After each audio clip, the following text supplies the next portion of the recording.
Boa noite a todos, muita paz, que Deus nos abençoe, nos fortaleça. Estamos aqui para mais um encontro, a sexta-feira doutrinária do Lar de Maria.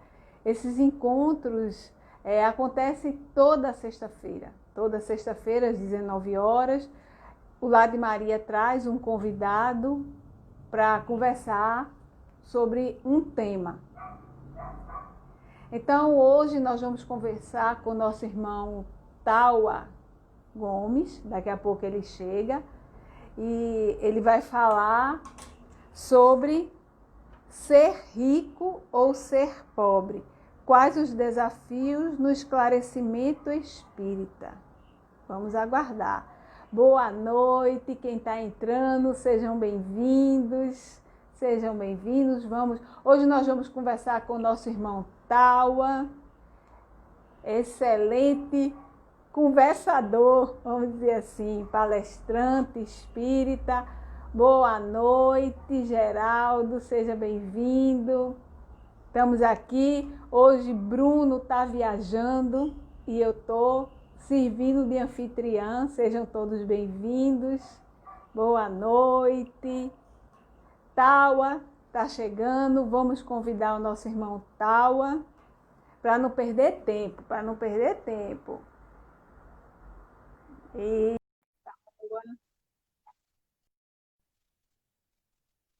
vamos ver, já foi convidado, vamos aguardar um pouquinho.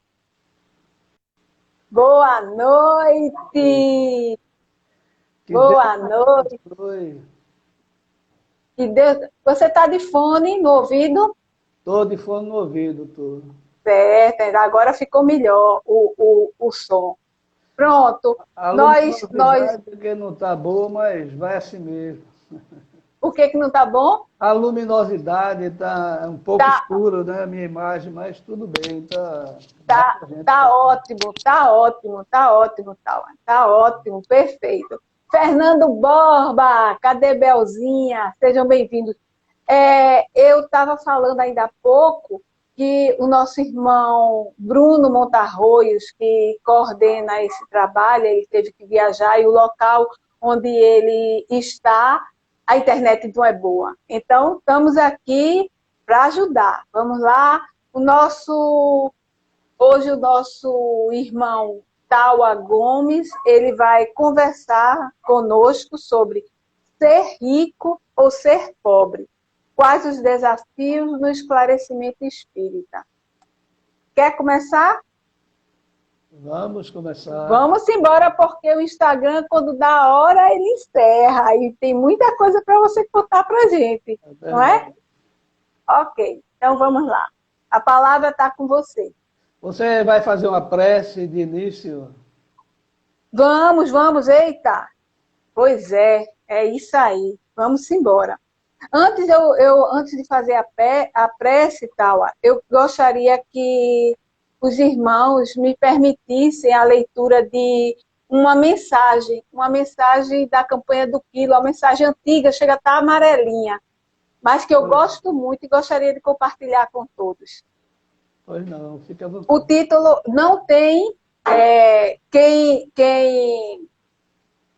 escreveu, eu não sei, mas é bem interessante. A resposta.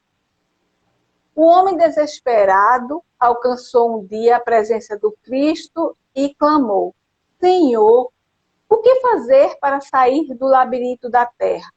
Tudo sombra, maldade e indiferença. Angústia e aflição dominam as criaturas que, a meu ver, se debatem no mar de trevas. Senhor, onde fica o caminho que me assegure a libertação? Jesus afagou o infeliz e respondeu generosamente: Filho, ninguém te impede de acender a própria luz. Então, meus irmãos, nesse momento em que o Lar de Maria vem sendo a nossa luz, esses momentos de encontro, esses momentos de agradecimento e de pedido, por que não? Nós te pedimos, abençoa não só o nosso irmão que vai conversar conosco, Mas abençoa, Senhor, todos que estão precisando, todos os doentes do corpo e da alma. Cuida também, ó Pai, dos cuidadores. Abençoa o nosso lar de Maria e todas as casas que irradiam luz e que possam iluminar todos os lugares onde haja sofrimento e dor. Muita paz a todos. Que assim seja. Bem, boa noite a todos. É com muita alegria que estamos aqui nesse banquete espiritual, porque, segundo André Luiz, toda reunião espírita é um banquete de luz. E feliz daquele que aqui está, nesse banquete, onde o Evangelho de Jesus e a doutrina espírita vem trazendo para todos nós os esclarecimentos necessários para todos nós que atravessamos agora esse momento tão difícil de transição planetária. É com muita honra que aqui estou, agradecido pelo convite do Lar de Maria para divulgar a doutrina espírita. E segundo Martins Peralva, divulgar a doutrina espírita é acender a lâmpada da esperança no coração das criaturas. E todas as vezes que eu tenho a oportunidade de divulgar essa doutrina maravilhosa, a primeira lâmpada que acende na intimidade do meu coração, e meu coração fica em festa. Ser rico ou ser pobre? Eis a questão, né? Quem é que não queria ser rico? Eu mesmo, de vez em quando, arrisco a loteria. Com todo o conhecimento que a doutrina espírita nos dá, de vez em quando eu me vejo numa fila imensa, tentando. E ali, às vezes, naquela fila, eu digo, meu Deus, pelo menos eu tire uma quadra, um terno, porque eu ia criar um novo centro, eu ia criar uma creche, um abrigo de velho. Olha só, a gente fica negociando com Deus para tirar, mas, na verdade, lá no fundo é um carro novo que a gente está pensando, é uma casa nova. É uma situação de comodidade, mas é uma grande ilusão essa riqueza material. Porque se a riqueza material realmente trouxesse a felicidade, nós não víamos a quantidade de suicídios que nós estamos vendo agora. Pessoas que têm o poder, pessoas que têm o dinheiro, pessoas que têm as facilidades materiais que nada falta, mas levam um vazio tremendo no coração. Porque falta algo mais, falta Deus, falta essa consciência do que estamos fazendo aqui, de onde viemos, para onde vamos, por que nós sofremos, por que tanta desigualdade no mundo, e onde é que nós vamos ter um lastro, uma base para compreender tudo isso, se não conhecendo a fé raciocinada da doutrina espírita.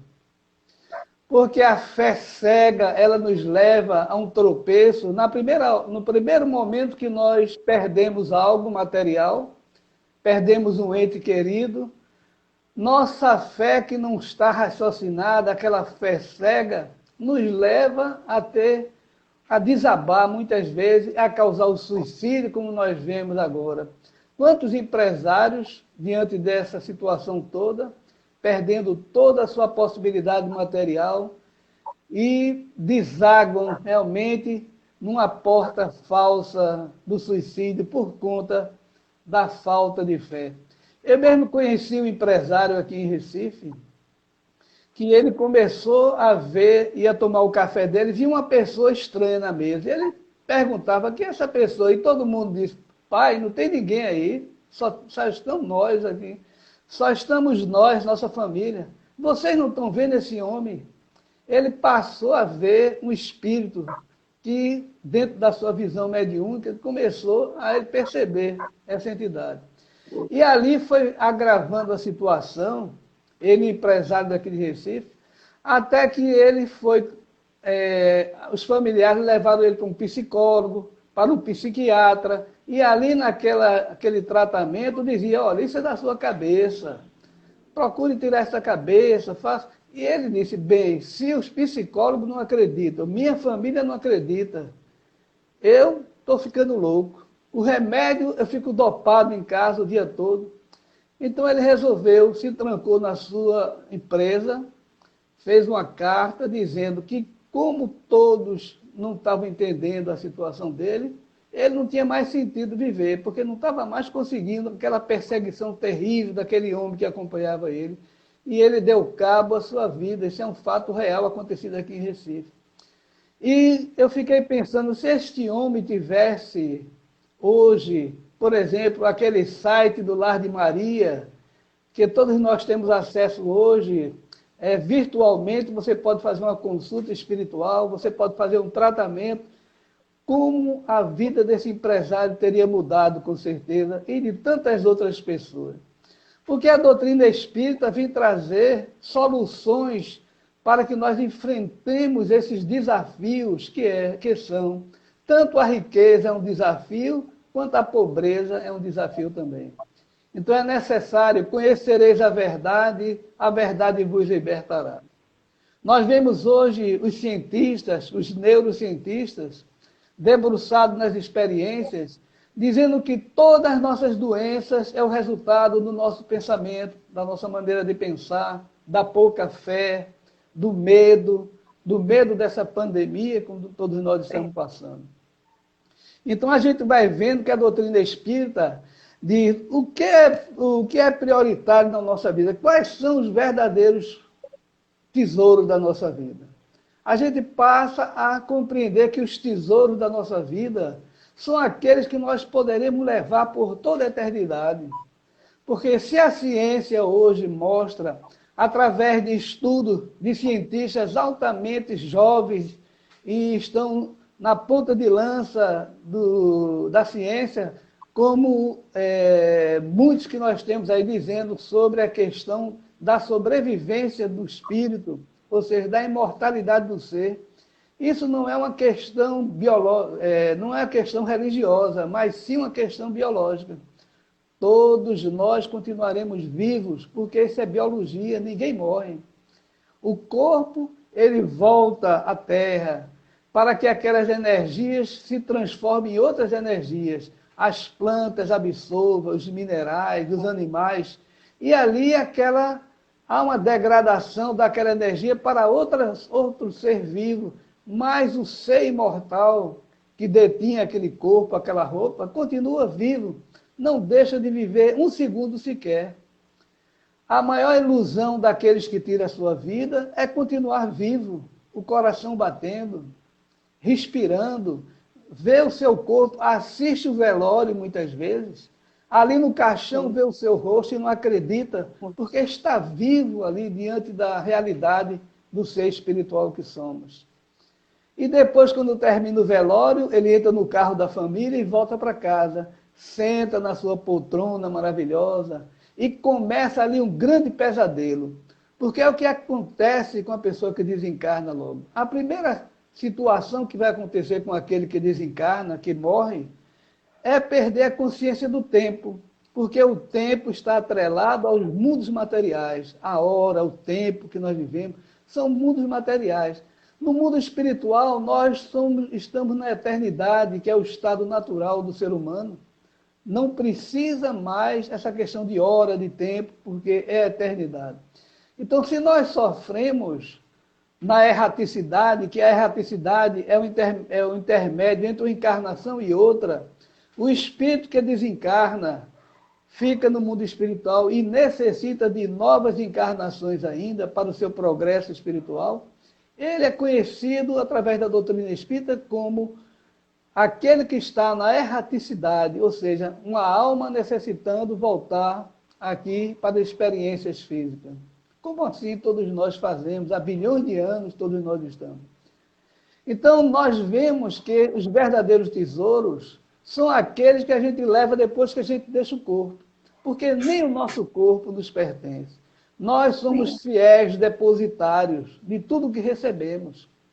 Deus coloca nas nossas mãos todas aquelas maravilhas, bênçãos que nós temos. Nós, quando mergulhamos no ventre da nossa mãe para uma nova encarnação, nós já encontramos os desafetos do passado, encontramos aquelas almas queridas, a nossa família já está antes programada para que todos nós tenhamos aquela convivência, mais uma vez, esses tesouros que nós recebemos, que é a saúde, que é a inteligência, que são os amigos, que são nossos filhos, nossos companheiros, os amigos que encontramos no trabalho, na nossa vida, na nossa jornada, e não importa a situação financeira que nós estejamos aqui, não importa a condição social que nós ocupamos, porque tudo isso foi programado e já é o melhor para cada um de nós, doado pela própria vida, através do nosso Pai, que é justo e é amoroso em todos os sentidos. Então, na Terra, nós temos o direito de usar, gozar e dispor de tudo que nos é dado, porque tudo que nos é dado foi dado como bênção, como nos dando a condição de ser depositários fiéis de todos os bens que nós recebemos. Então, o desafio daquele que vem numa situação financeira é muito grande, porque a própria fortuna o torna escravo dessa fortuna. Nós estamos vendo todos os dias a ansiedade de querer mais, termina você preso àquela situação. Mas também aquele que veio sem dinheiro nenhum, blasfemando contra Deus, esse também está jogando fora as grandes oportunidades da vida, das bênçãos de vir sem nada, de vir rico, na verdade, de virtudes espirituais. Porque nós escolhemos, antes de nascer, para vir pobre, morando longe, feio do narigão, muitas vezes, cheio de problemas, cheio de dificuldade, com aquela mala sem alça, difícil de carregar, que é o nosso filho, aquele filho difícil, muitas vezes. É aquela companheira relapsa, aquele marido que todo dia a companheira tem que enxugar a bilis dele, que ele chega embriagado e suja a casa toda. Quantas pessoas estão vivendo assim nesse momento agora? Mas escolhemos tudo isso porque Deus é sábio. E nada na nossa vida é por acaso. Tudo o que nós buscamos, nós estamos dentro de uma lei de causa e efeito, e nós programamos já a nossa situação financeira, nossa situação social, ou seja, a cidade onde moramos, o país onde moramos, o trabalho onde temos, aquele vizinho chato, que não é o meu caso, que todos os vizinhos aqui, eu gosto de todos, mas quantas vezes morei em locais de vizinhos difíceis, de saber que eu era espírita e aquele, eita, lá vem o demônio, porque nós, espíritas, temos essa questão do preconceito muito grande hoje, que todos nós somos espíritas. Imagine no tempo de Allan Kardec o preconceito que não era, né? Então existe assim a dificuldade, o desafio. Frederico Menezes sempre me conta uma história, que eu nunca esqueci essa história. Ele disse que tinha um pedreiro lá, que ia para o centro, lá no Cabo de Santo Agostinho, onde ele tem o centro espírita, começou a frequentar, e ele ficou feliz de ver aquele pedreiro, um homem simples, trabalhador, honesto. Mas aquele pedreiro desapareceu, nunca mais voltou na casa espírita. E certo dia, Frederico disse que ia passando na feira lá do Cabo, quando vê, lá vem o pedreiro. O pedreiro olhou e disse, ô, seu Fred, tudo bem? Amigo, nunca mais lhe vi. Seu Fred, é um desafio muito grande a gente estar numa casa espírita. Eu não posso mais tomar minha pingazinha. Eu não posso soltar mais aquela mentirinha para minha mulher. Então eu achei melhor não ir mais. Ou seja, feito o avestruz, coloca a cabeça no buraco, achando que está escondido realmente. Então a doutrina espírita, o grande desafio de ser espírita é ser um homem de bem, como a doutrina espírita nos convida. Eu, nesse momento, assino a minha própria sentença, aqui divulgando o Evangelho de Jesus, divulgando essa doutrina maravilhosa, mas quantas vezes eu me vejo na dificuldade de realizar todo o progresso que eu tenho que realizar na minha vida, espiritualmente falando. Os tesouros que eu preciso acrescentar dentro de mim, porque todo aquele tesouro que eu adquiri, espiritual, ele será meu e nunca mais eu perderei.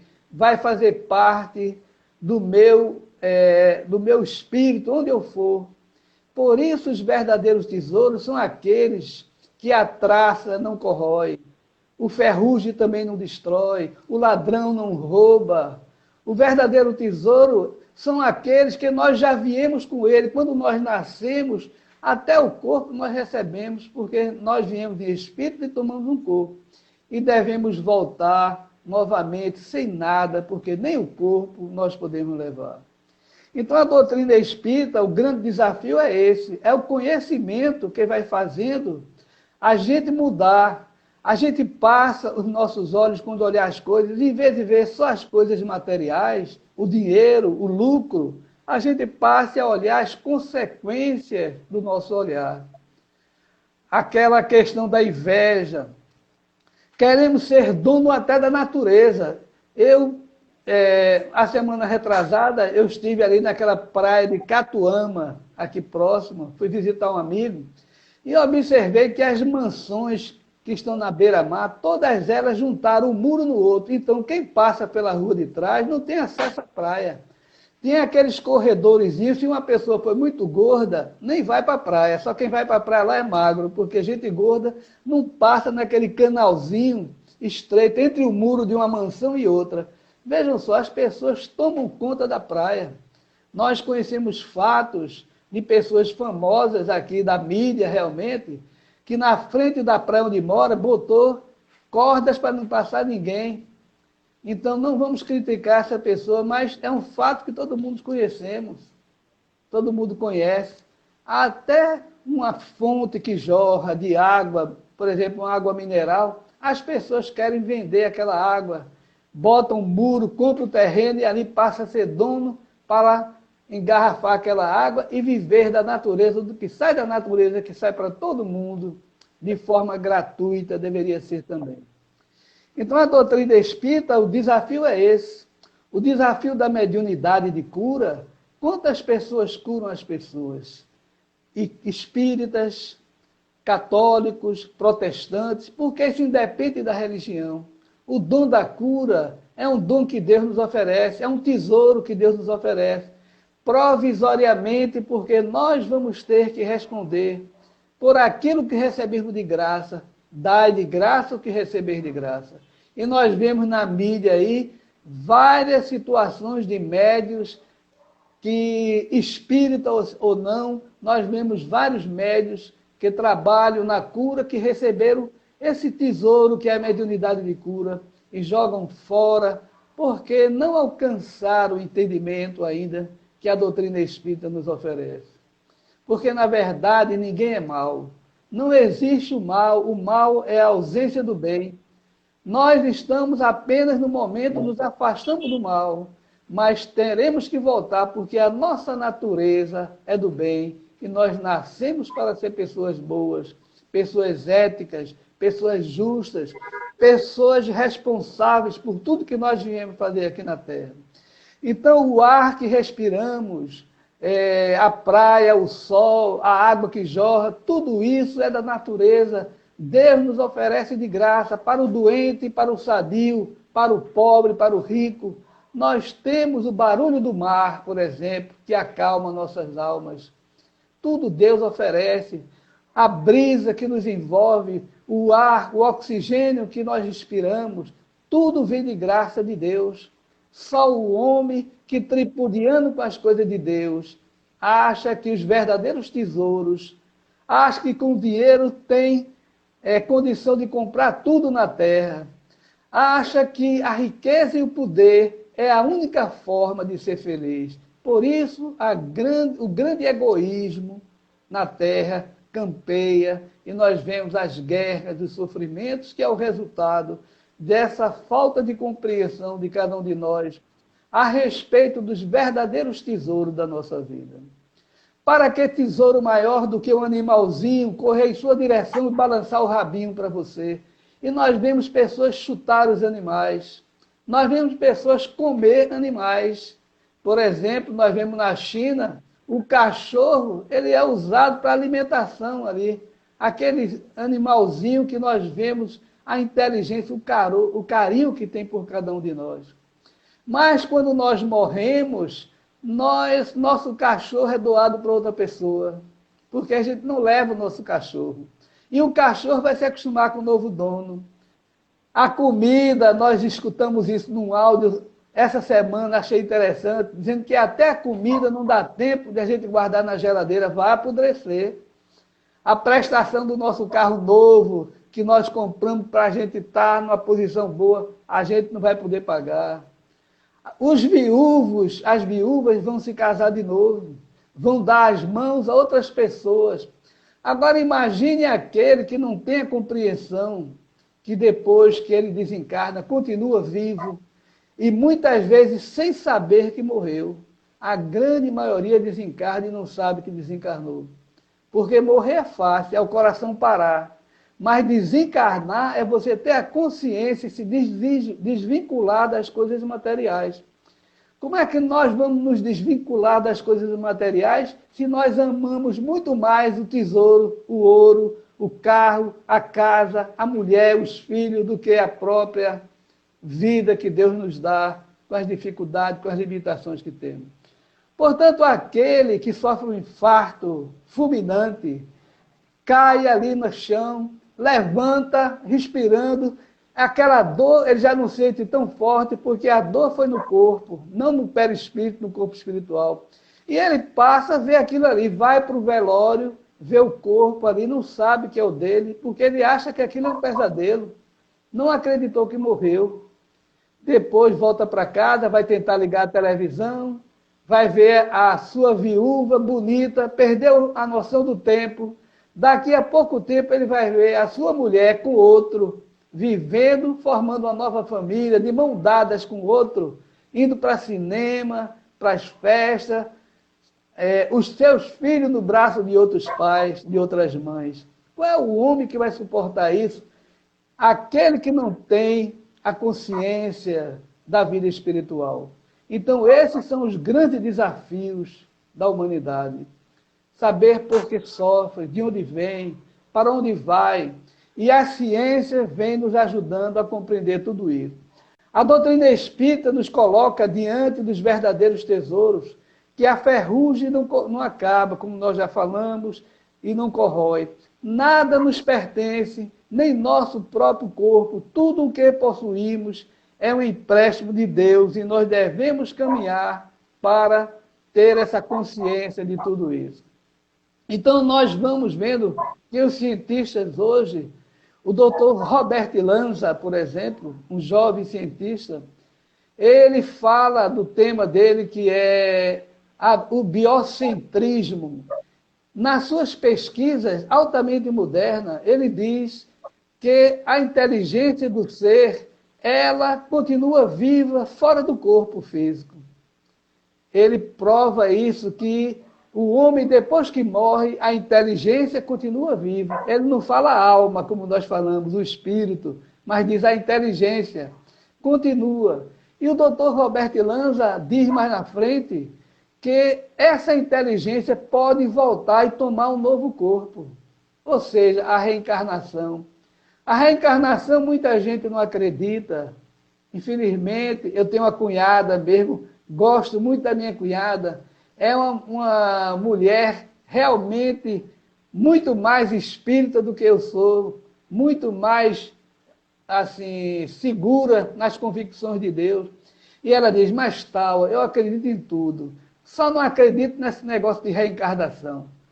Porque, na verdade, ela não acredita e a doutrina espírita não obriga ninguém a acreditar. Porque a doutrina espírita não obriga a nada. Mas quem estão falando isso são os cientistas hoje na Terra. São obras e mais obras de cientistas quânticos dizendo que ninguém morre, que a vida continua. E o doutor Robert Lanza diz isso, que a inteligência, ele comprova com a ciência do biocentrismo que ele está pregando. Nós vemos tantos outros cientistas pela Terra falando sobre isso. O doutor Bruce Lipton, com sua obra fantástica, A Biologia da Crença, aconselho todas as pessoas a comprar esse livro. A Biologia da Crença trata realmente de uma questão biológica da vida de cada um de nós. Nós acreditamos no que nós acreditamos, nossas células atendem o nosso desejo, a nossa fé, a nossa vontade. Nós temos mais de 100 trilhões de células no nosso organismo físico. Todas elas, 100 trilhões de células, aguardando um comando mental nosso. Um comando do bem, um comando de alegria, de resignação, de perdão. Um comando de solidariedade. Porque todas as vezes que nós vibramos no coração com um comando de amor, um comando de solidariedade, nós injetamos na corrente sanguínea elementos que vai acrescentar a serotonina, a noradrenalina, as dopaminas, que vão aumentar nosso sistema imunológico. Quem diz isso são os cientistas. Ao contrário, quando nós blasfemamos, quando nós não acreditamos, não temos fé em Deus, nós damos um comando para nossas glândulas endócrinas, para que ela injete agora menos serotonina, noradrenalina, e pelo contrário, injete corrosivos na nossa corrente sanguínea e as doenças surgem em cada um de nós. O Dr. Deepak Chopra, por exemplo, ele diz, abra o vosso coração enquanto é tempo. Senão o cirurgião fará isso por você numa sala de cirurgia. Ou seja, tenha compaixão, tenha amor pelos outros, porque se nós não abrirmos o coração, literalmente, um médico fará isso para colocar uma ponte safena, colocar um estente, uma válvula cardíaca e outras coisas mais. Então, a doutrina espírita, ela vem abrandar esse desafio da compreensão de cada um de nós. A partir do momento que nós compreendemos que toda a nossa ação, ela tem uma reação, toda causa tem um efeito, e nossa vida aqui agora é semear para na vida futura a gente colher. Ou às vezes nessa própria vida nós colhemos, porque ninguém vai fugir desta lei de atração e repulsão de fluidos, desta lei de causa e efeito, que é uma lei tão rigorosa quanto a lei de gravidade que nos mantém todos em pé aqui nesse momento, nesse planeta maravilhoso. Então, certa vez, eu morava em Casa Amarela, eu ia andando, e eu ia de bermuda, juntei aquele dinheirinho, aqueles trocadozinhos para pagar algumas contas, porque cada vez tem mais conta para pagar, não é verdade? A dificuldade, o desafio é grande. E só essa fé raciocinada nos dá paz diante das dificuldades. Nos dá paciência e fé em Deus, porque Deus nos colocou aqui numa situação difícil, porque sabe que nós temos ombros fortes para suportar tudo isso. E se nós fizermos uma retrospectiva, talvez 90% das nossas dificuldades foram nossos próprios atos aqui na Terra, nessa vida própria.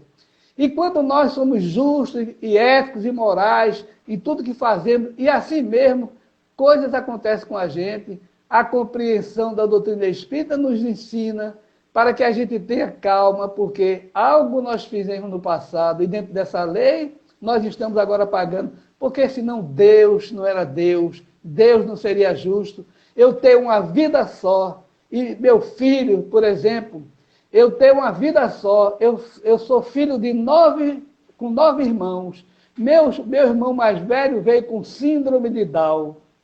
Que Deus é esse de dar uma vida só para o ser humano? 9 filhos saíram do mesmo ventre, como eu e meus irmãos. E o primeiro filho da minha mãe veio síndrome de Down. Minha mãe, naquela época, não conhecia. O garoto nasceu meio molinho, não chorou. Ela não sabia nem o que era que acontecia. 15 dias depois, ela se encontrava lavando as fraldas daquele garoto, que era meu irmão mais velho. E o garoto começa a chorar no berço. Ela vai, corre no berço, bota ele no braço, a primeira vez que ele tinha chorado, 15 dias que tinha nascido. E olha só a maldade dos parentes, porque meu irmão nasceu com os olhinhos rasgados assim. O síndrome de Down tem os olhinhos rasgados e nasceu de 8 meses. E as pessoas dizem, eita, esse filho não é de Antônio, meu pai. Veja só a maldade das pessoas, né? Duvidando até. Mas minha mãe viu que o garoto não parava de chorar, pai deu meu pai algum dinheiro, vai perguntar, que se leva no médico, chega lá, o médico diz, minha senhora, para o resto da vida a senhora vai ter um problema. Seu filho é síndrome de Down. Mamãe não sabia nem o que era isso, fez síndrome de quê? Síndrome de Down. Ela anotou e veio aflito para casa, chega em casa chorando. Meu pai, o que foi? Ela vai no dicionário para ver o que é síndrome de Down. Leiam vocês no dicionário para ver o que é. Idiota e tantos outros termos, imbecil, tantas outras coisas tem no dicionário falando, dizendo a questão do síndrome de Down. E minha mãe chorava muito, mas Márcio, meu irmão mais velho, foi a alegria da nossa vida, foi uma criança. Minha mãe morreu aos 90 e poucos anos, ali esperando, pedindo a Deus que o meu irmão fosse antes, e ele foi antes, e ela morreu sossegada. E o meu irmão, numa comunicação espiritual, ele que quando ele desencarnou, nós recebemos a mensagem espiritual dizendo: o Acauã partiu para o exílio, breve entorar o seu canto, se referindo a meu irmão, que era síndrome de Down. Depois de alguns anos que ele morreu, minha mãe desencarna, e lá em Aracaju, um amigo meu estava lá, recebe uma comunicação e diz: tal, manda para mim por telefone. Veja seu computador, recebi uma mensagem aqui, meus pêsames. Eu disse: meus pêsames? Minha mãe morreu? Porque minha mãe estava no hospital. E ele lá em Aracaju soube disso. Amigo, então deve ser um engano. Mas veja aí, quando eu abri o computador para ver a mensagem, estava escrito: o Acauã, a gaiola está vazia. Ou seja, minha mãe tinha desencarnado. O Acauã resgatou a andorinha. Lá em Aracaju, esse amigo recebeu essa mensagem dizendo: o Acauã que foi na primeira mensagem, os espíritos se referindo a meu irmão Márcio, que era síndrome de Down. E hoje nós recebemos mensagem de meu irmão dizendo: eu agradeço a terra porque a terra me curou. Longe eu estou, o Acauã bateu asas e voou. Ele fala isso numa das últimas mensagens dele. Então veja o que a doutrina espírita veio nos trazer. Com todo respeito a todas as religiões, que fiquem todos vocês na religião de vocês, porque infeliz é aquele que não tem Deus no coração. E todas as religiões levarão a Deus. Porque a doutrina espírita, ao meu ver e ao ver de muitas pessoas, ela é, antes de tudo, uma ciência, uma doutrina filosófica, que passa a ciência nos provar, lado a lado com a ciência materialista. A doutrina espírita é a ciência espiritual, a qual a ciência materialista não tem mais acesso. Pela falta de matéria, não tem como avançar para estudar o homem imortal que nós somos, o corpo espiritual, hoje adotado, graças à doutrina espírita, medicina e espiritualidade nas faculdades, graças ao conhecimento da doutrina espírita. Então, hoje, a ciência, passo a passo com a doutrina espírita, o Consolador prometido por Jesus, porque veio na época certa. Ele disse: não vos preocupeis, eu pedirei ao Pai um outro Consolador para que fique convosco eternamente. E hoje nós temos a doutrina espírita, que respeita todas as outras religiões, que respeita o ser humano como é, porque nós temos que ter a alteridade, a convivência com pessoas diferentes, respeitando umas às outras. E é isso que eu aprendo na minha doutrina maravilhosa. Então, meus irmãos, eleve o coração a Deus, agradeça as dificuldades que tem, porque nós passamos a compreender a lei de ação e reação, e a gente começa a ver. E eu estava contando a história que morava em Casa Amarela, e fui pagar as continhas e terminei esquecendo, mas vou concluir a nossa história. Porque eu, de bermuda, juntei aquelas continhas, inclusive foi na época que a conta de luz era bem pequenininha, acho que você se lembra disso, que a CELP, um tempo desse, fez uma conta bem pequenininha, há uns anos atrás. E eu costumo botar o dinheiro e grampear das contas, botei no bolso. E quando eu vou, assim, dobrando a esquina em Casa Amarela para ir para uma loteria pagar, algo bate na minha perna, eu olho, era R$50. Eu botei o pé em cima, fiquei duro e pensei rapidamente: meu Deus, R$50 eu achei, eu fiquei contente. Imediatamente aquela voz interior: oi, você não é espírita? Alguém perdeu esse dinheiro. Aquela voz veio, a razão. Onde é que está a lei de Deus, se não na consciência de cada um de nós? Se não fosse assim, Aquele materialista que não tem religião não teria Deus. Mas como a doutrina espírita diz, os espíritos dizem que a lei de Deus está na consciência de cada um, todos nós sabemos o que é certo e errado. E eu, aquele dinheiro que eu vi, pisei em cima para ninguém pegar, nem o vento levar. E eu disse, vou pagar a conta agora para eu ganhar R$ 50. E essa voz dizendo, alguém perdeu. E eu, como sou bobo, eu disse, para lá, obsessor. Logo hoje, que eu achei R$ 50, será que eu vou ser tão bobo de pegar esse dinheiro e perguntar quem é o dono aqui na feira de Casa Amarela? Eu vou morrer agora, desencarnar agora com a multidão, porque vai aparecer dono aberto. Eu parei um tempo, observei se tinha alguém procurando, vi que não tinha ninguém, peguei o dinheiro, dei um passo, e quando eu fui pegar os 50 que eu vi, estava grampeado com minha nota, minha conta de luz da CELP, e eu disse, meu Deus, eu ia perder R$ 50. Foi uma alegria quando eu achei, uma tristeza quando descobri que era o meu próprio dinheiro. Então, ali está ação e reação imediata. Então, eu passei a meditar sobre tudo isso, as experiências da minha vida, toda ela tem um cunho espiritual que eu vejo. Eu nunca nas minhas palestras, eu gosto muito de falar das minhas aventuras, das minhas situações, mas jamais vou falar e me enaltecer numa tribuna espírita, porque o nosso papel é aqui falar das virtudes da doutrina que faz, curando nossas maldades, nossos defeitos, nossos vícios. Então é isso, meus irmãos. Nós estamos felizes com tudo isso que está acontecendo. Nós vemos aquele psiquiatra, se eu não me engano,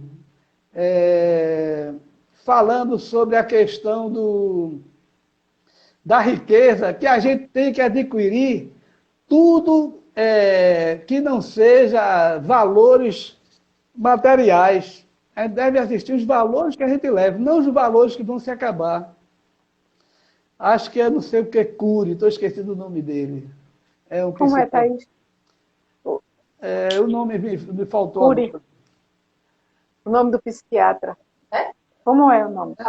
Augusto Cury. Augusto Cury, justamente. Chegou o nome agora. A gente vai ficando velho e vai esquecendo. Os neurônios vão se acabando. Agora, pior que eu esqueci também. Nós estamos num momento de grande dificuldade. E eu vivo fazendo palestras muito pouco agora por conta dessa pandemia, porque tinha dias de eu fazer palestra no sábado, aliás, no domingo de tarde e domingo à noite no outro canto. Eu, com aquele desequilíbrio de não saber dizer o não, e toda palestra me convida, eu faço, sem poder muitas vezes. Então, com essa pandemia me deu uma angústia muito grande, porque os centros fechados, eu passo na frente dos centros, tudo apagado, aquelas casas maravilhosas, cheias de luz e de pessoas fechadas, me dá uma tristeza. Mas eu tenho um grupo de estudo de amigos que desde há quase 20 anos nós fazemos esse estudo mediúnico e do Evangelho de Jesus. É um grupo fechado, onde são pessoas espíritas, e nós fazemos esse grupo, essa reunião. E na segunda parte do nosso estudo, nós deixamos para que os espíritos se comuniquem, não evocamos nenhum. Se eles quiserem falar sobre o assunto do estudo, eles falam. E normalmente vem alguma entidade. E no dia 17 de outubro, sábado 17 de outubro, recebi uma mensagem maravilhosa de um grande amigo espírita que todos vocês devem conhecer, que desencarnou há poucos anos atrás. Aquele homem maravilhoso que eu conheci, que ia na nossa casa falar sobre o perispírito, ele que trouxe para todos nós grandes contribuições para a doutrina espírita. E antes dessa reunião, eu estava comentando com o pessoal do grupo sobre uma questão que aconteceu no condomínio aqui onde eu moro, sobre uma mangueira que dava mangas, frutos e flores e frutos, e houve uma poda dessa mangueira pelo síndico. E no WhatsApp do grupo daqui do nosso apartamento, do nosso conjunto, houve uma tsunami, todo mundo falava mal, inclusive eu também, reclamando daquela mangueira.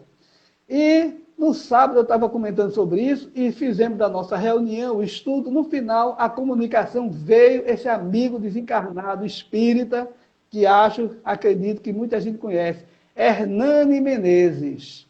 que era do Ceci Costa, Instituto Allan Kardec, ali em Peixinho, e fazia grandes tarefas espíritas em todos os locais aqui de Recife e fora de Recife. E Hernani Menezes veio, a gente não sabia nem que era ele, o espírito veio falando, e ele diz mais ou menos assim: o entendimento é quase como uma impressão digital. Dificilmente observamos da mesma forma qualquer que seja a realidade. Para a pessoa que cortou a mangueira, na verdade, ela achou que estaria melhor assim, mas para outros foi um ato insano. No entanto, é a mesma mangueira sob olhares diferentes. Veja que texto lindo. Umas pessoas diziam que era errado, outras achavam que era certo, mas, no entanto, a mangueirinha estava lá podada, está aí ainda, se renovando, crescendo. Não reclama, a natureza não reclama, nós que reclamamos, queremos ser dono da verdade. A pessoa que podou, a intenção dele foi a melhor possível, de melhorar. É claro que ele não ia fazer um ato, mas a gente começa a cada um ser o dono da verdade. Eu peguei esse texto, coloquei no WhatsApp daqui do grupo, e houve uma calma geral. Ninguém mais falou na mangueira, graças a Deus, e graças à colaboração do nosso querido amigo. E ele veio dizendo: estou aqui, pois nossas frequências se cruzam.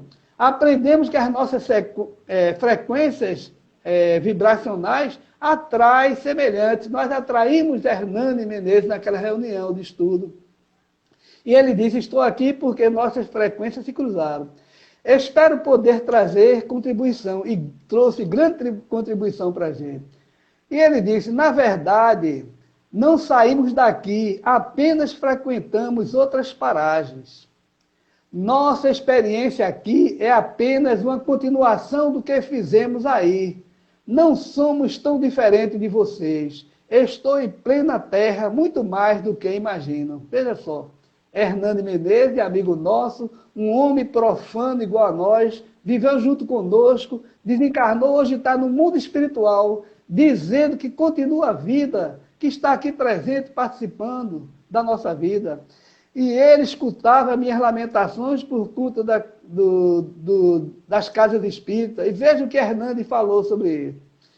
Ele disse uma frase que bastaria essa frase para não dizer mais nada, porque só essa frase responde a toda a nossa palestra de hoje, que é o desafio do espírita, da pobreza ou da riqueza. Ele diz: o salto quântico acontece no exato momento em que percebemos que tudo depende de nós. Vejam que frase bela de Hernani Menezes.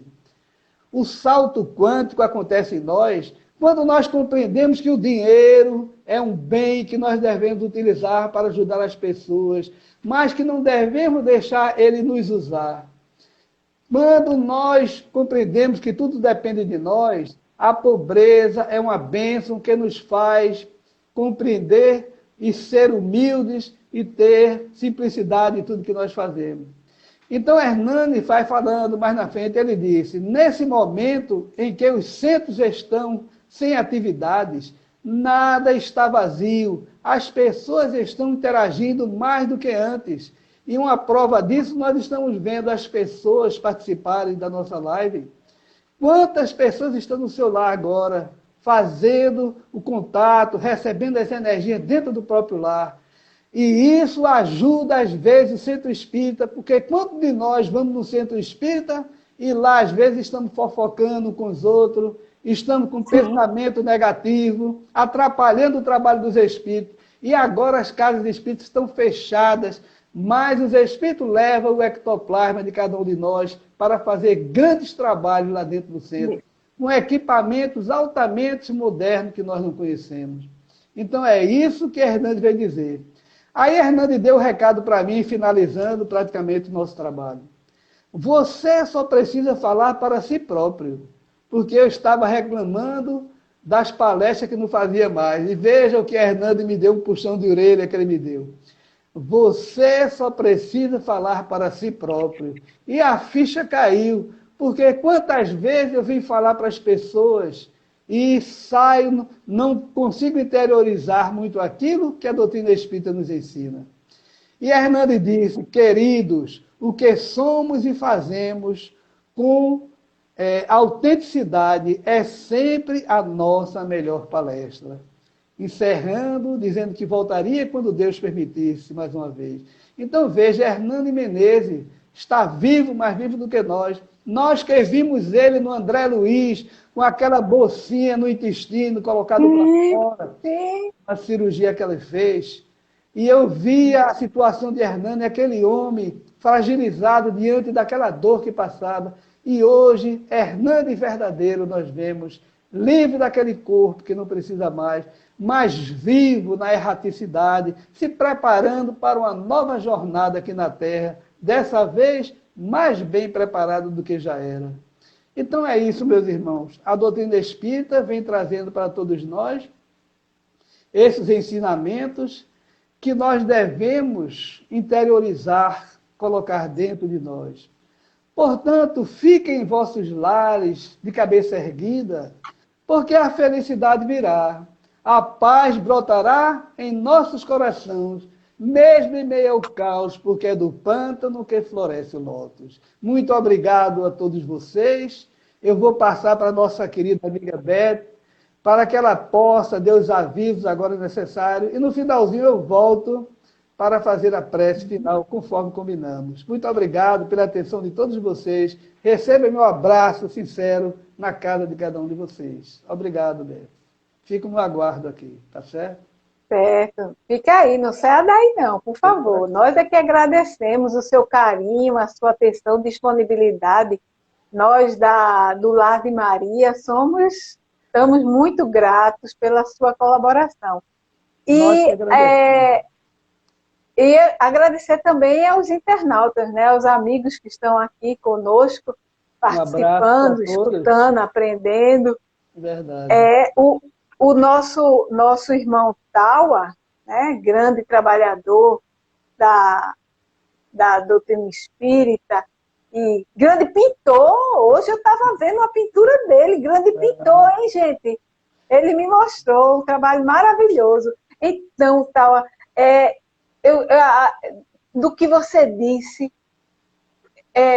lindo, lindo, lindo, como você fechou aí com o nosso irmão Hernani, lembro dele demais lá no André Luiz, nós também fomos de lá. É verdade. Mas quando você falou que as nossas células obedecem o comando do nosso cérebro, isso tem que ficar gravado aí, porque é muito importante. Nós não temos noção de como... Quem diz são os neurocientistas. Eu não digo nada, eu estou repetindo, feito um papagaio, mas os neurocientistas atestam isso. A cura depende de nós. A cura, né? A nossa cura depende de nós. E outra frase muito, muito assim, que eu agradeço demais, quando você disse o salto quântico, que essa frase não é sua, o salto quântico acontece quando entendemos que tudo depende de nós. Hernani Menezes que falou isso, Hernani Menezes. Eu adoro o espiritismo, porque a gente não tem que botar a responsabilidade no colo de seu ninguém, né?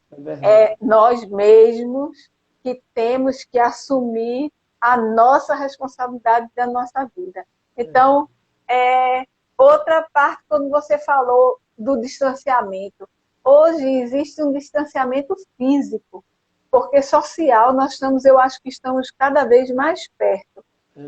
A semana passada, um espírito amigo, lá no Lar de Maria, ele disse: não se preocupem em voltar, vocês estão trabalhando muito mais do que antes. Vocês nunca trabalharam tanto, porque todas as noites nós temos atividade.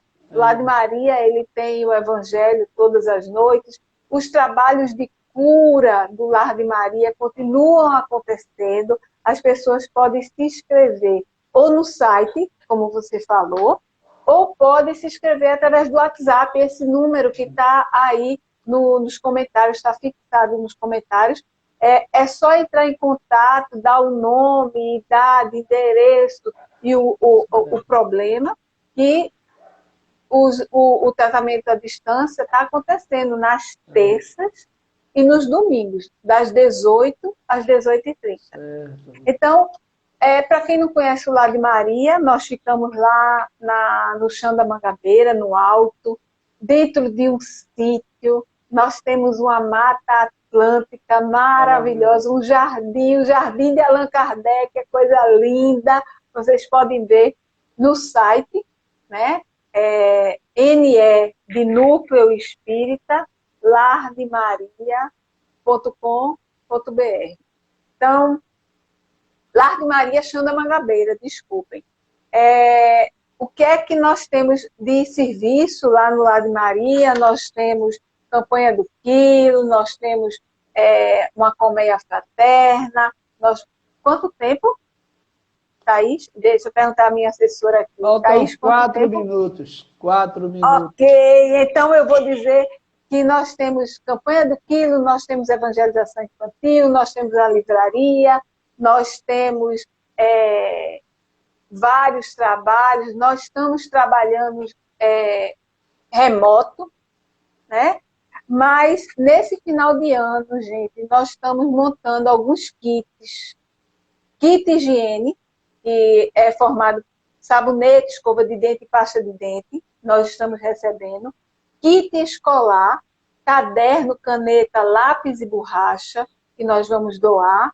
Né? Nós temos continuamos entregando mais de 400 cestas básicas, então recebemos gêneros não perecíveis e temos o nosso bazar que não acabou. Nós recebemos roupas em bom estado.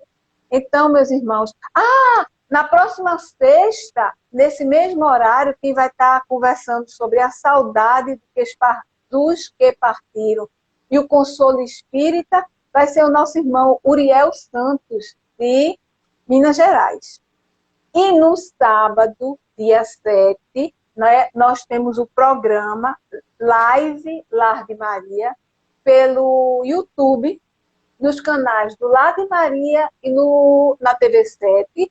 Esse programa Live Lar de Maria é quinzenal, diferente das reuniões doutrinárias da sexta-feira. No dia 7, o nosso irmão João Batista Sobrinho vai conversar sobre obsessão. Então, agradeço imensamente a presença de todos, a participação de vocês, e vou devolver a palavra ao nosso irmão Tawa, para que ele faça a prece de encerramento da noite de hoje. Pai nosso que estás nos céus, santificado seja o vosso nome, venha a nós o vosso reino, seja feita a vossa vontade, assim na terra como no céu. O pão nosso de cada dia dai-nos hoje. Perdoai nossas ofensas, assim como nós perdoamos a quem nos tem ofendido. E não nos deixei cair em tentação, e livrai-nos do mal,